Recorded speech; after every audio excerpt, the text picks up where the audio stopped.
Siapa yang memberi nasihat saudaranya di tempat yang sunyi, maka ia telah melakukan perbaikan pada dirinya.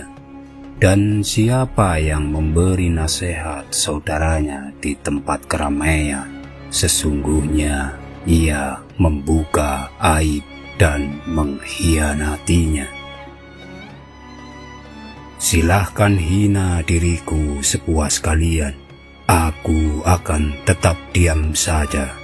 Bukannya aku tidak punya jawaban, tapi singa selalu tidak akan membalas gonggongan anjing. Kenyang itu akan membuat badan jadi berat, mengeraskan hati, menghilangkan kecerdasan, mengajak tidur, dan melemahkan ibadah.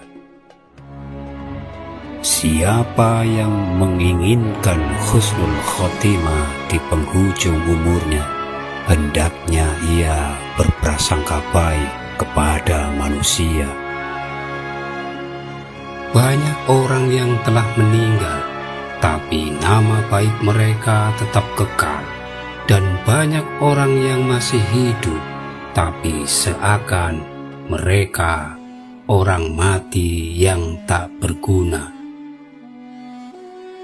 Pilar kepemimpinan itu ada 5. Perkataan yang benar, menyimpan rahasia, menepati janji, senantiasa memberi nasihat, dan menunaikan amanah. Berpikirlah sebelum menentukan suatu ketetapan, atur strategi sebelum menyerang, dan musyawarahkan terlebih dahulu sebelum melangkah maju ke depan.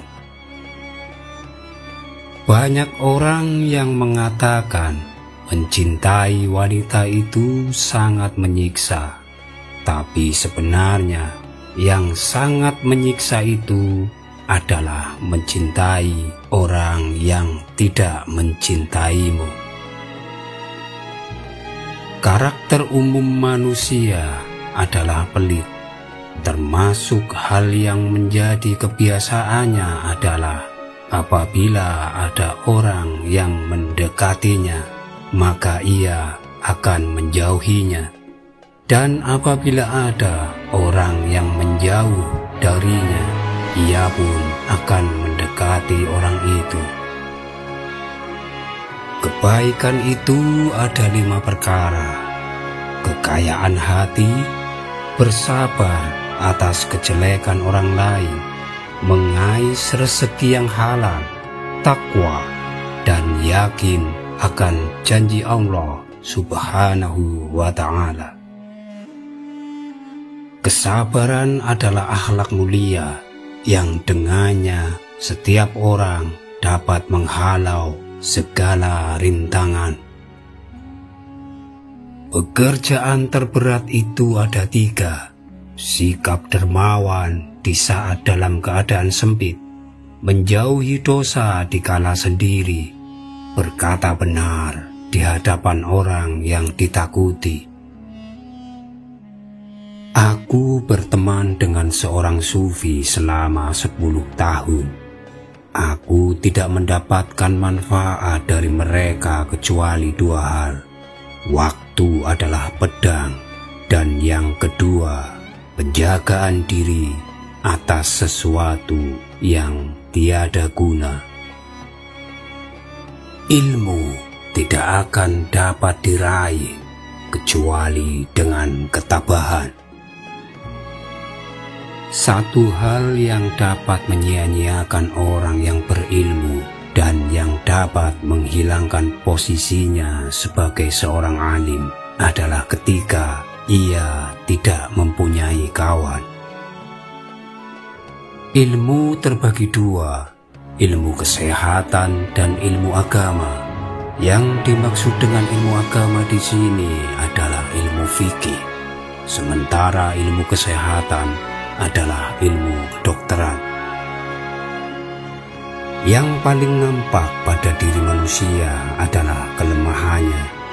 Maka barang siapa melihat kelemahan dirinya sendiri, ia akan menggapai keseimbangan terhadap perintah Allah.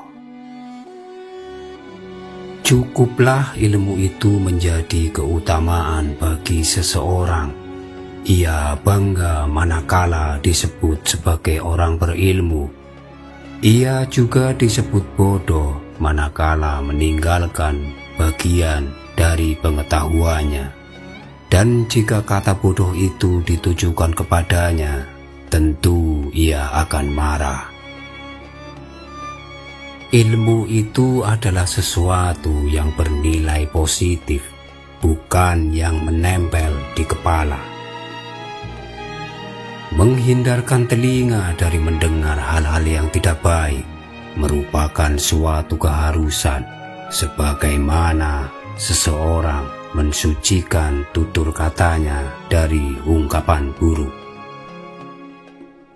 Keridhaan semua manusia adalah satu hal yang mustahil untuk dicapai, dan tidak ada jalan untuk terselamatkan dari lidah mereka.